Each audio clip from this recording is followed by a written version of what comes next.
Hi, I'm Carol, one of the peer support officers that works for Spinal Injuries Association. Hi, I'm Karen, one of the nurse specialists that works with the Spinal Injuries Association. So throughout these rather bizarre times, we are still offering support to patients wherever they're setting, whether they're at home, whether they're in local hospitals, in community hospitals, rehab units or spinal centres. And there's a couple of instances that Karen and I just want to talk to you a little bit about where we're still offering that support remotely.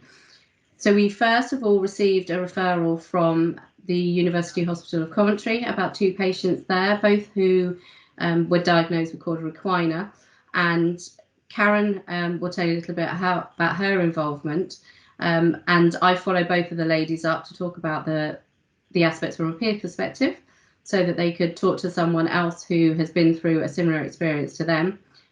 So once these 2 ladies were at home, I rang both of them to ask them what support they would like from Spinal Injuries Association, in particular from my role as a nurse.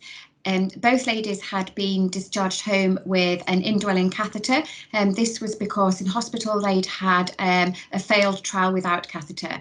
However, both ladies has expressed a desire to be able to not have an indwelling catheter. Both were young ladies with families wanting to have an option to having an indwelling catheter. So I was able to speak with one of my nurse colleagues, Tracy, from Bullen Healthcare, who was able to go out and assess these 2 ladies with the support of the district nurses, able to remove their urethral catheters, monitor their bladder, and both ladies are now successfully doing their own intermittent catheterizations. I was also able to, as Carol said, direct them towards having support from a peer support officer in the form of to have advice from a peer support officer, Carol, and as she said, she has been in touch with them as well. We've also had referrals from the Marlborough Centre, which is one of the units that we both cover. I routinely went in once a month to see their residents, and they would provide me with details of people who they thought needed a bit of peer support. The last visit I was due to undertake was at the beginning of the coronavirus kind of scenario, whereby we had to put a kibosh on our face-to-face visits. So I emailed them to let them know that I was still able to offer support, whether it be through Teams meetings or just telephone support or through any other means, Facebook, FaceTiming or Skype. So we've had 2 referrals since from them, which we have both undertaken. Karen, I'll let you tell them a little bit about how you've supported those patients.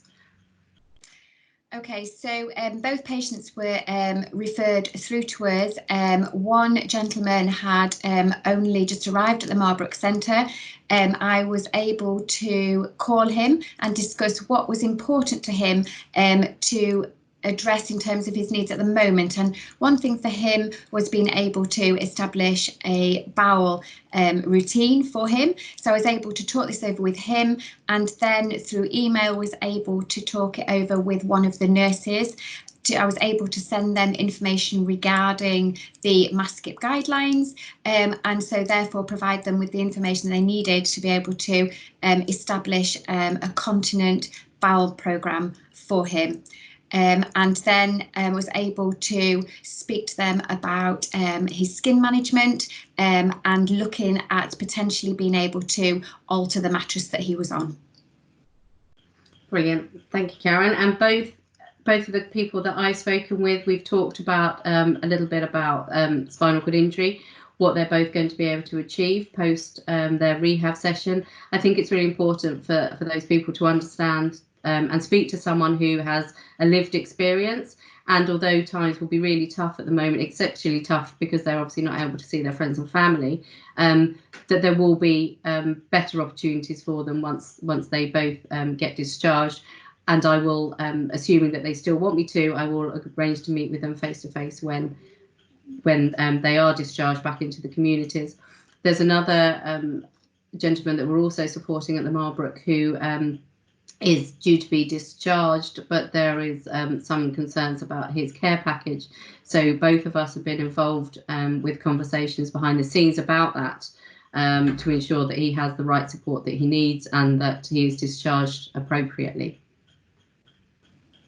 Yeah, and so for that patient, I was able to speak with one of the nurses at the Marlborough Centre and able to forward them information relating to his level of spinal cord injury and his needs ongoingly for when he looks at being discharged from the Marlborough Centre. So being able to provide specific information related to his needs, particularly from a health perspective. I think it's really important that both our members, either existing or new members, or people who are not aware about the Spinal Injuries Association, know that we're still out there being able to offer that support. We work very collaboratively together across the charity. So if there's anything that you're concerned about or you think that we may be able to help you with, then do please get in touch. Thank you.